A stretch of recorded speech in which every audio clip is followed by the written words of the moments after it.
বাবা তুমি বড় হইয়া জানি কিতা হইতা বলছেন কিতা স্বপ্ন আছে বড় হইয়া আমি আমি বড় হইয়া আইএস অফিসার হইতাম এটা কথা কই বলছেন বাবা তুমি যে সময় ছুটে আসলা তোমার বড় হইয়া কিতা হওয়ার ইচ্ছা আসলো আমার তো স্বপ্ন আছে বাবা পুলিশ অফিসার হইতাম পুলিশ অফিসার হওয়ার বড় স্বপ্ন আছে পুলিশের চাকরি তো পাইলাম না রে বাবা মা আইডিয়া একটা আইডিয়া আইছে আমার মাথায় কিতা আইডিয়া রে বাবা কিতা মা আমি একটা জিনিস ফলো করছি সবের মধ্যে এটা আছে তো যদি ডাক্তার হওয়ার ইচ্ছা থাকে তো যদি ডাক্তার হওয়ার ইচ্ছা থাকে ডাক্তার চাকরি খায় না মানে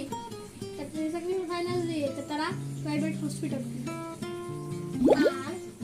মাস্টার হওয়ার যদি ইচ্ছা থাকে কোনো তারা যদি মাস্টার চাকরি পায় না একটা প্রাইভেট স্কুল খুলবে তোমার যখন পুলিশের ইচ্ছা আসলো তোমার তো পুলিশের ইচ্ছা আসলো একটা কে বলছো পুলিশের যখন ইচ্ছা আসলো তো তুমি প্রাইভেট থানায় এখন খুলবে